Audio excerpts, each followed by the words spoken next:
Працює медіа.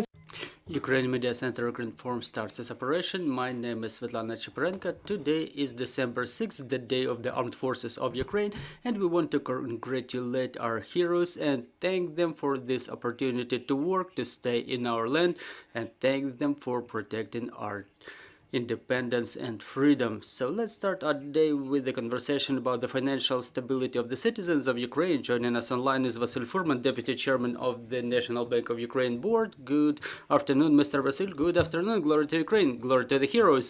So, Mr. Vasyl, let's start our conversation with something general. Can you tell us about 3 or maybe 5 factors that the Ukraine financial stability will depend on the next year? Thank you for your question. It's a very broad question. Let me express my personal opinion. For us, incredibly important is, on one hand, victory in the war, but it depends on a lot of factors, and one of such factors that influences it is the foreign financial aid. We want to thank all of our partners for all that aid we're getting, and we know that next year we have a deficit of budget in the amount of $41 billion, and we plan to cover it at the expense of foreign financial aid.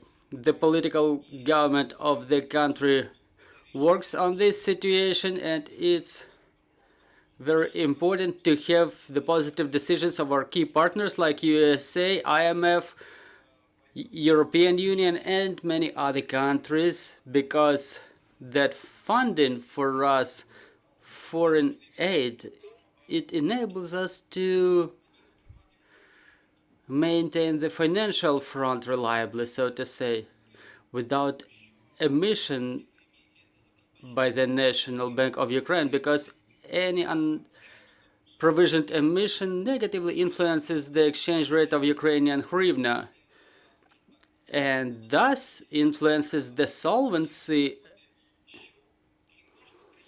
of every single Ukrainian, including businessmen, business owners, and the government officials. So it's one part of the question.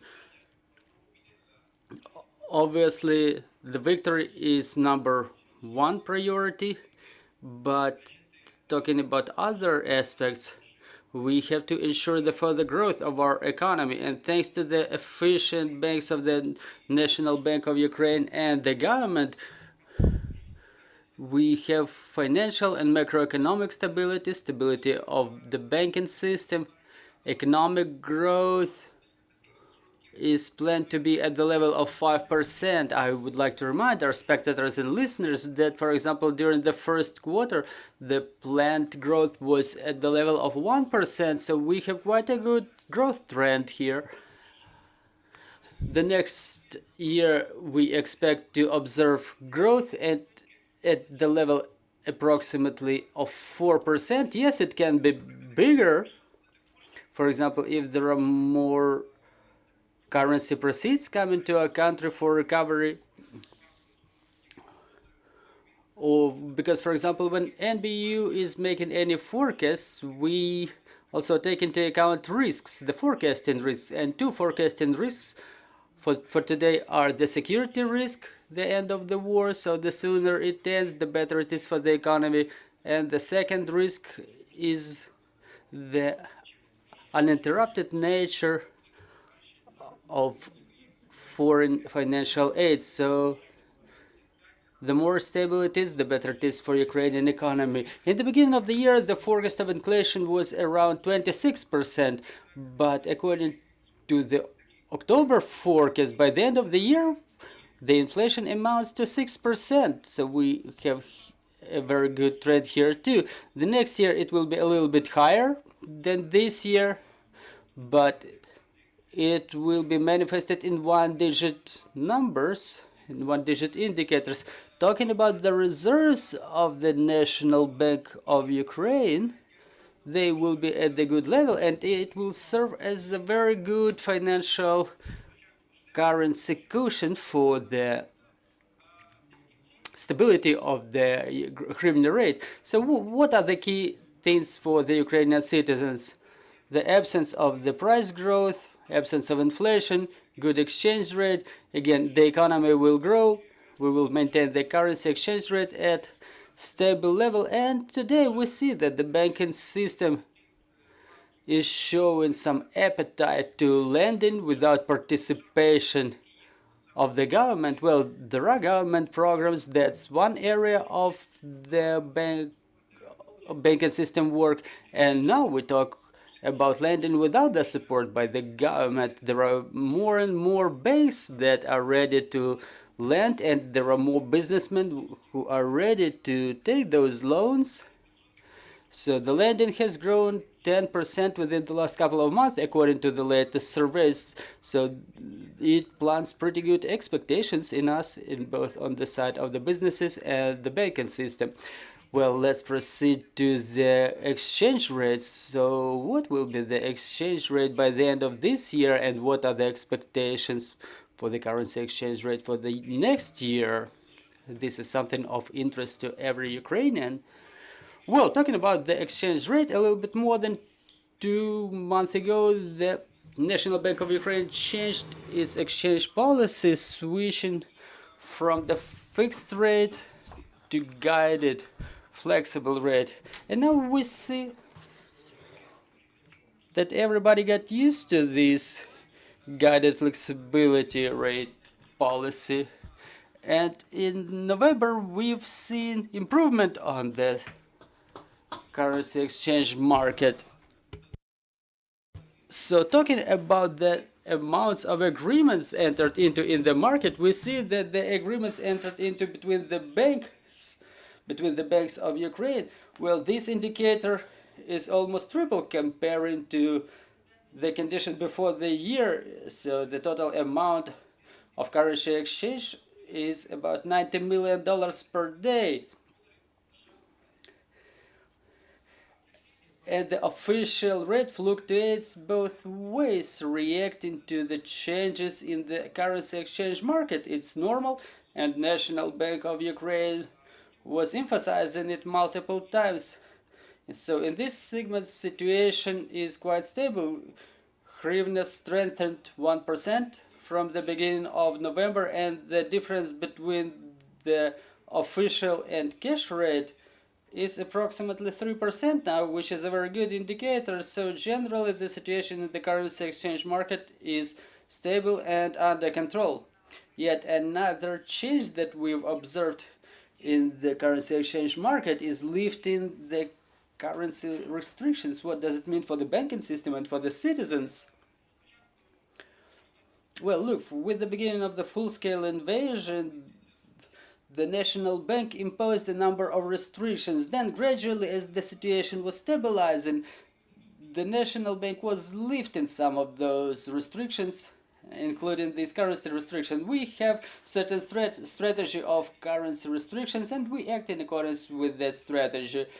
Well, it's clear that one of the steps of this strategy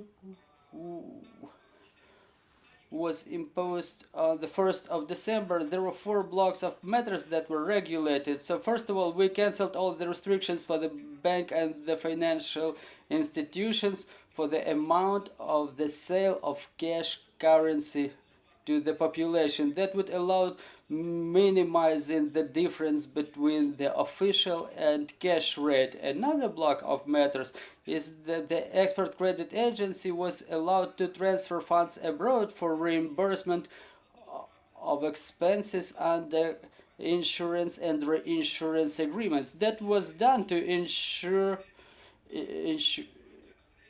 insurance of risks during the armed aggression of Russian Federation, to guarantee the security of maritime operations. Everybody understands the importance of grain corridor for us country. Another block of matters is the expansion of list of services in payment of which the citizens are allowed to make payments in foreign currency for those citizens who require to be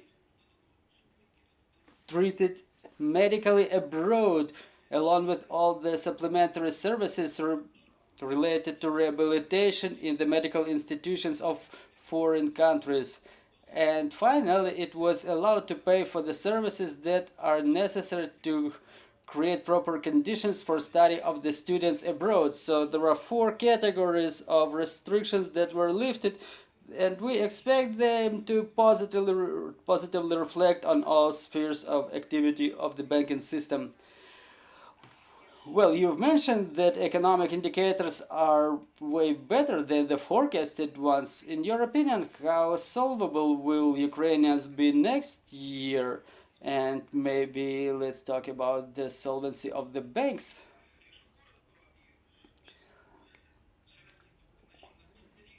Well, in brief, the next year will not be easy. Economy will require support from the banks. National Bank of Ukraine assessed the condition of the banking system, and we don't see any specific risks. The revenue of the banks allowed them to accumulate capital and to absorb war losses. Some of the banks will have to create plan of additional capitalization and restructuring, but there are no critical problems in the system. As I was mentioning before, the banks are ready to lend. We keep observing this trend, and on the other hand, the banks actively take part in support of the government programs. For example, during the war, under the program 579, the total amount of loans extended to the borrowers 161 billion hryvnias, and the total number of lenders was above 41,000. It's a very good indicator. And talking about the trust of the citizens to the banking system, it's growing. We see that the amount of term deposits is growing. They grew 30% in hryvnia, up to almost 250 billion hryvnia as of October this year. And talking about the foreign currency deposits, their amount is falling, but it's quite a reasonable trend in my opinion, because for the time being it's more beneficial to invest in hryvnia denominated instruments, like for example government bonds and bank deposits. In case it's necessary, we can elaborate on this topic.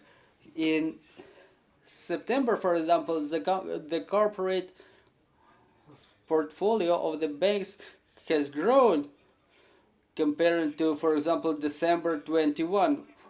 Why December? Because the Great War really influenced negatively all the spheres of economy of our state, including the banking system. This is why the lending was also absent right after the 24th of February 2022, but now we see the corporate portfolio growing, so again a good trend here.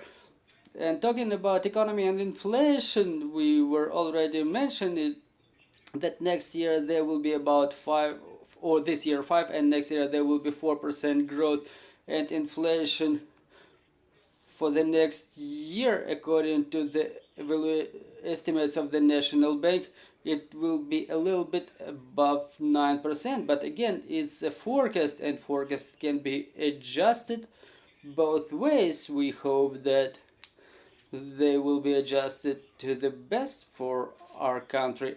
And talking about our citizens,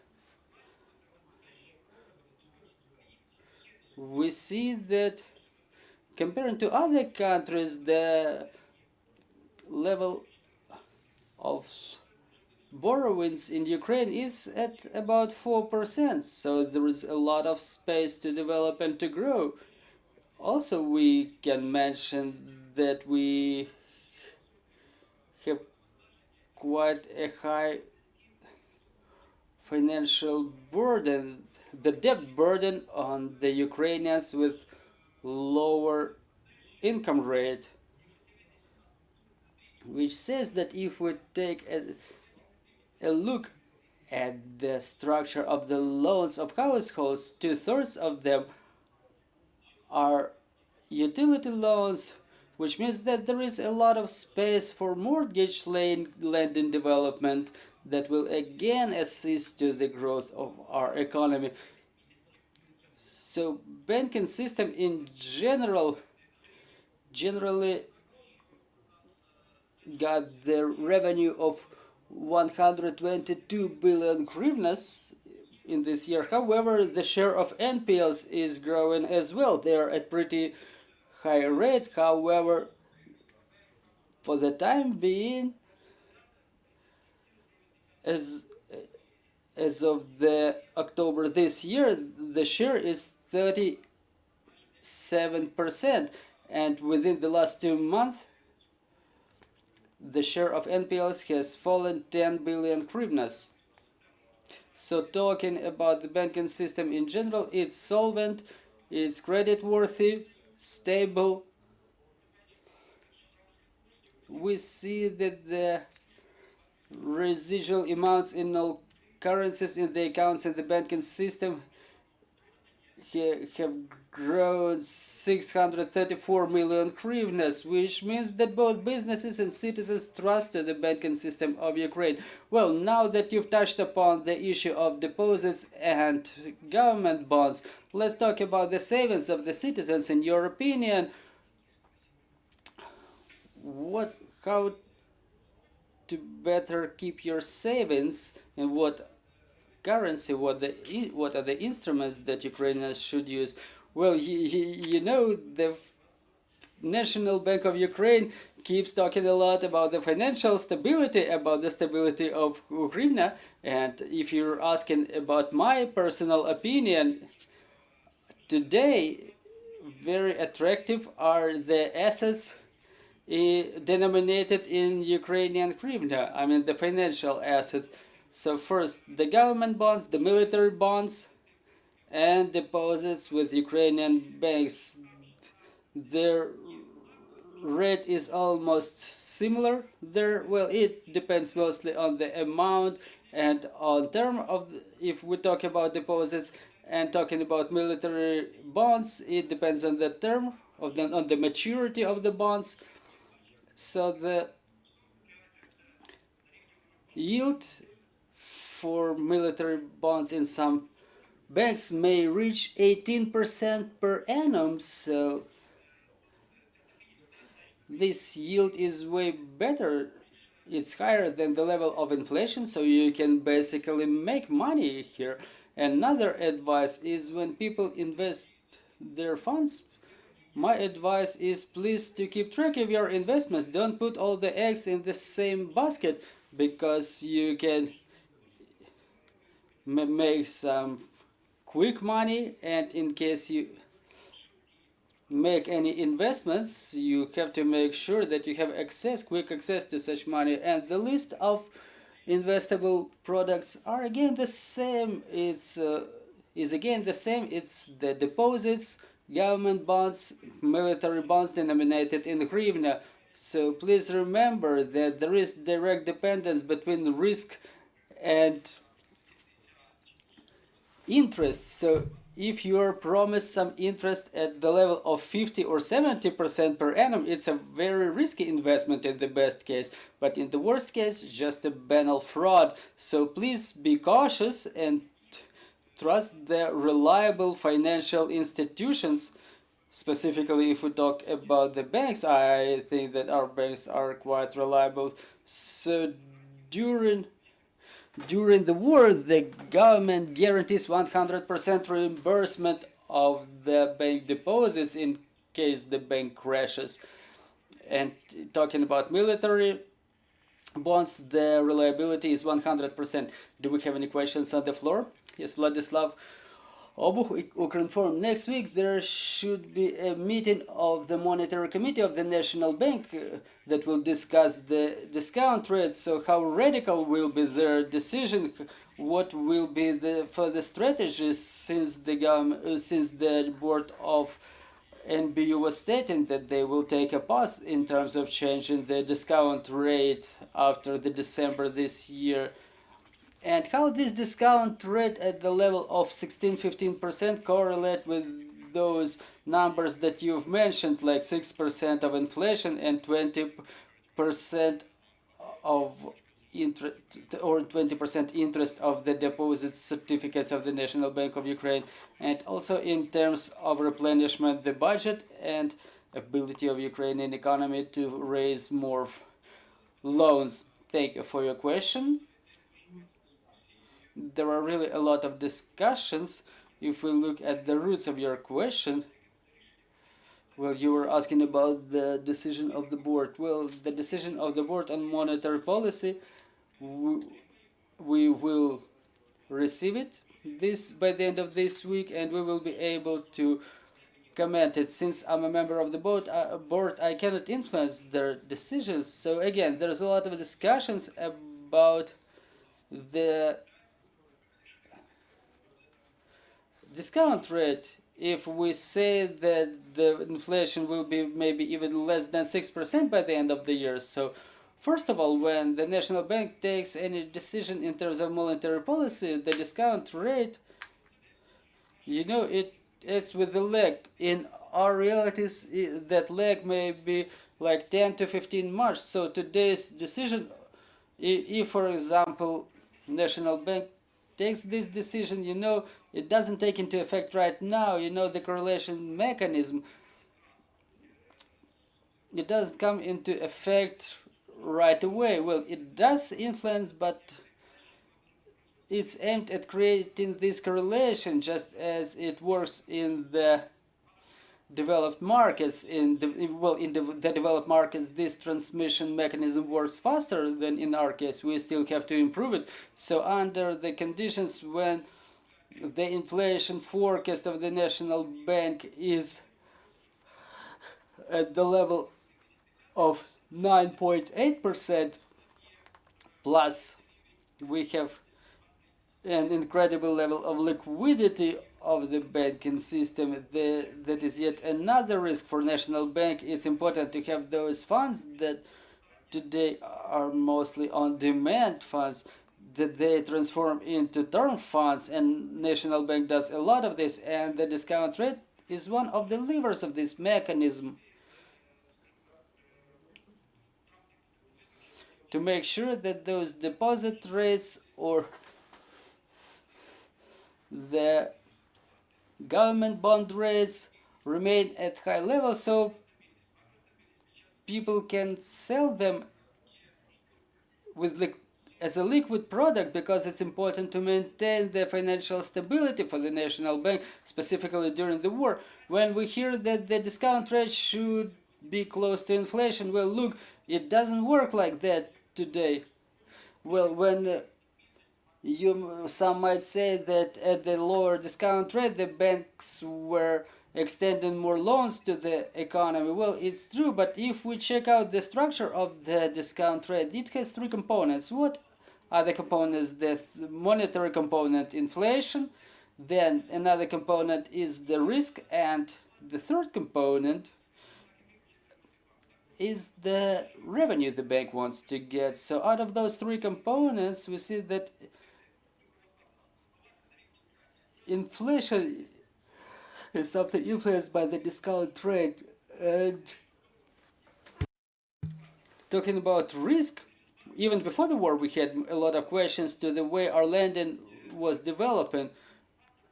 Now the banks, if they don't lend money to the consumers, they say like it's a factor of war, the factor of protection of the owners. I mean, the Institute of Ownership. Well, can you hear me? Well, I apologize, I got a call here. Then there's a judicial system. So all those factors influence significantly the discount rate while lending. I have a graph here. Meanwhile, I'm talking. Let me demonstrate it to you. I don't know if it's gonna be visible. So it says that when we had 6% discount rate, the deposit and lending rates were not at the level of 6% too. Well, I cannot find it right away, but then I will be able to demonstrate it. But anyway, there may be other risks arriving, and it's important for us to work on them. we have to work with the legal environment to make sure that the risks are not so high at London, because the development of economy is cyclic, and the matter of high rates at London, it was discussed by a lot of experts, but let's look at the essence of this issue. For example, in the Eastern Europe countries, there are high discount rates too.